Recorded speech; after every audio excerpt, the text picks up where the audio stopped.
Welcome back, ladies and gentlemen. This is the Bearable Bull here. And I got this aggressively average content for you today. As ladies and gentlemen, today is a fantastic day for XRP Army members. As our beautiful Flare token, which we all got for free by the way, has been exploding in value. And I think Moon Lambo said it best. I've noticed all it took for people on social media to quit bitching about Flare was for the number to go up. Never forget the sentiment towards it in October. Same will be true for XRP. And to every single one of you in my OnlyFans community that I've been recommending Flare to, even at sub 1 penny levels, we are enjoying the fruits of our positions right now. Not only is Flare up 3x, but it's also been paying us out, I believe, anywhere between 8 to 10% a month. Compounding, by the way. Man, Flare is the gift that just keeps on giving. And congratulations to everyone who's been delegating and holding this beautiful asset. I still think we see much higher levels down the road. And you better heed these warnings before it's too late. Now here, for every single one of you, a nice little visual about where we are in the charts for the Dow Jones Industrial Average. This was posted by Blockchain Backer just a couple days ago. And the Dow Jones closed within 1% of the height of the roaring 20s that ultimately led to the Great Depression, along with the confluence of the 4236 extension from the Great Financial Crisis, residing precisely right there. Ladies and gentlemen, we are hitting turbulent times. We are going to be heading into rate cuts that will make a market crash happen.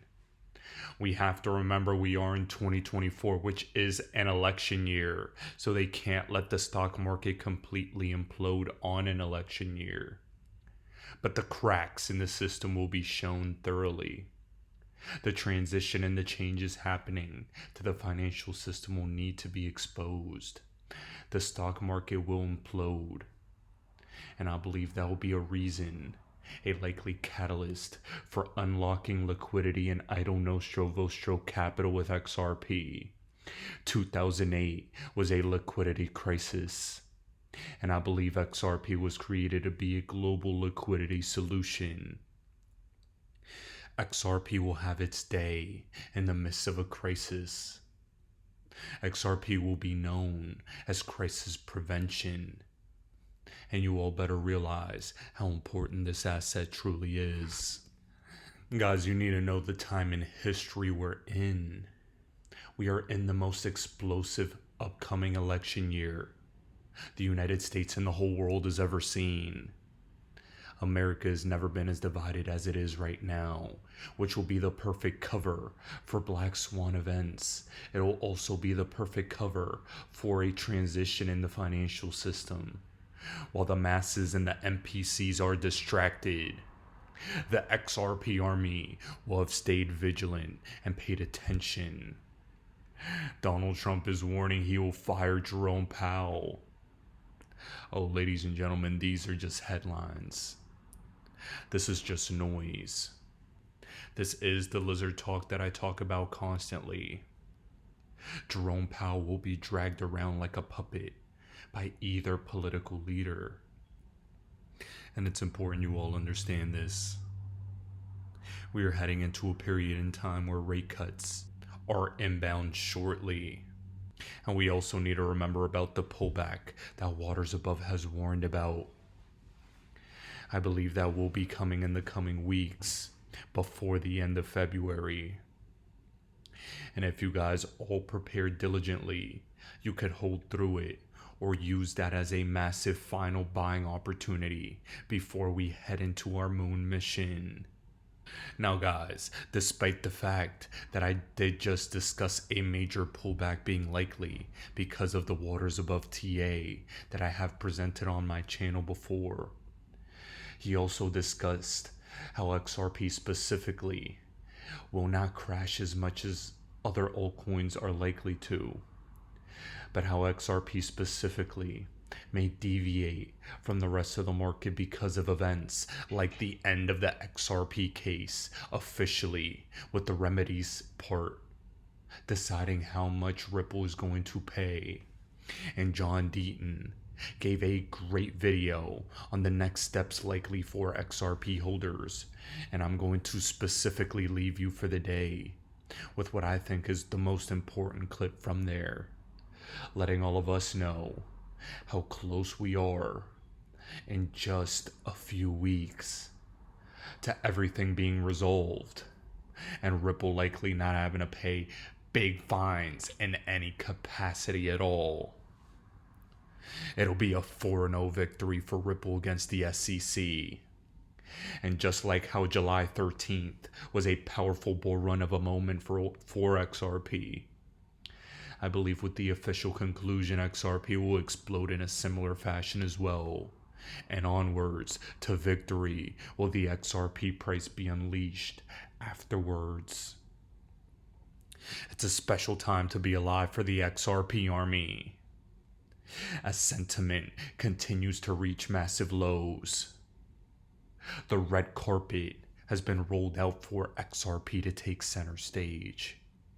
Flare is just a precursor for XRP price action. And once XRP finally gets going, all the haters and everyone in denial will realize that we all became the new 1%, seemingly overnight.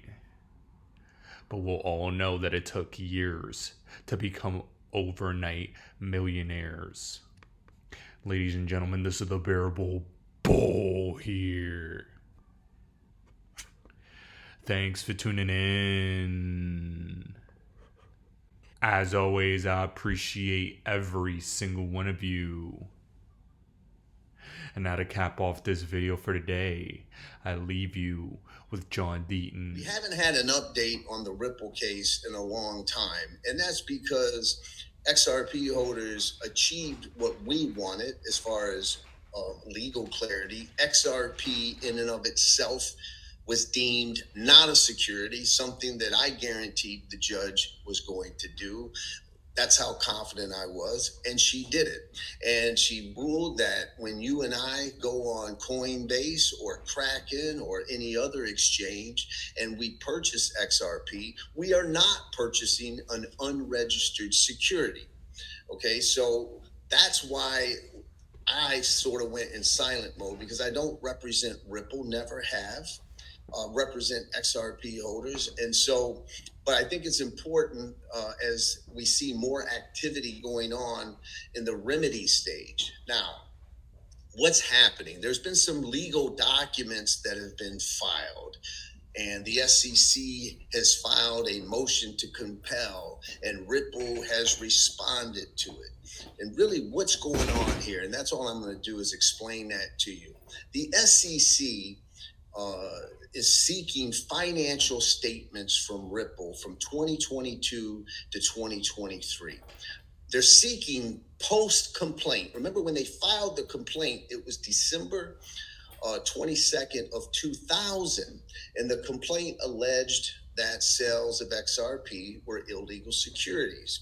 Well, what they're seeking now is they want all of the money that Ripple has received since that date, and they want all of their financial statements. What they're looking for is that the judge found that sales to institutions, the ones that have written contracts, that those sales constituted a sale of a security, and they were violated Section 5 of the Securities Act of 1934, unless Ripple can show an exception. Now, an exception is when you're selling to sophisticated investors, accredited investors. So it is quite possible that Ripple will be able to show an exemption to the vast majority of those institutional cells. And remember what I said, it's quite possible because we won on the exchange cells. And also, by the way, I should comment that the executives' personal cells, Brad Garninghouse's cells, and Chris Larson's cells of XRP, were also deemed not to be cells of securities.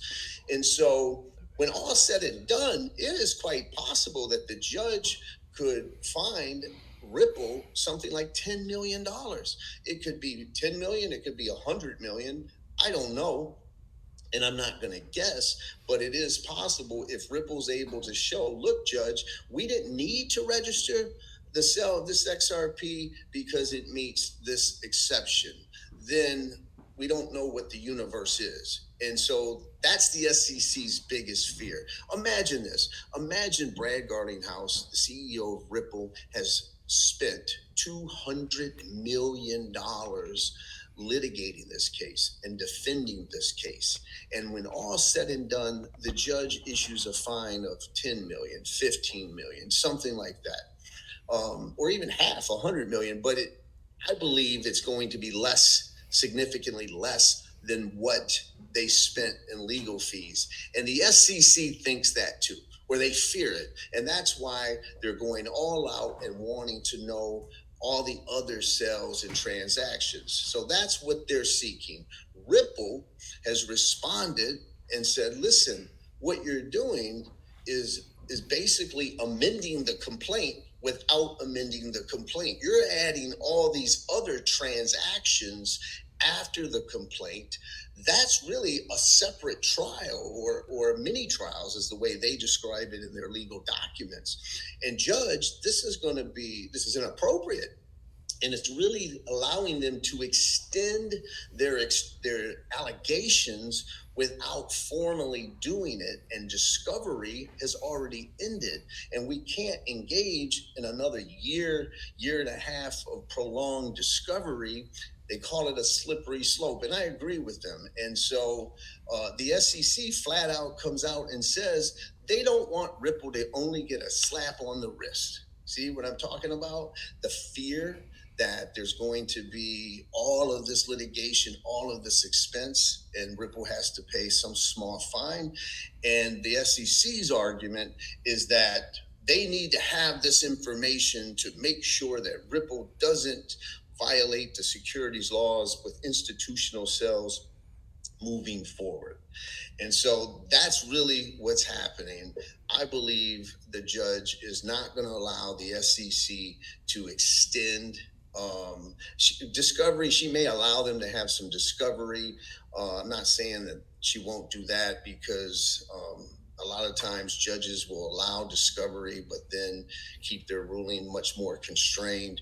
But ultimately, I think Ripple will end up being fined significantly less than what they paid in legal fees.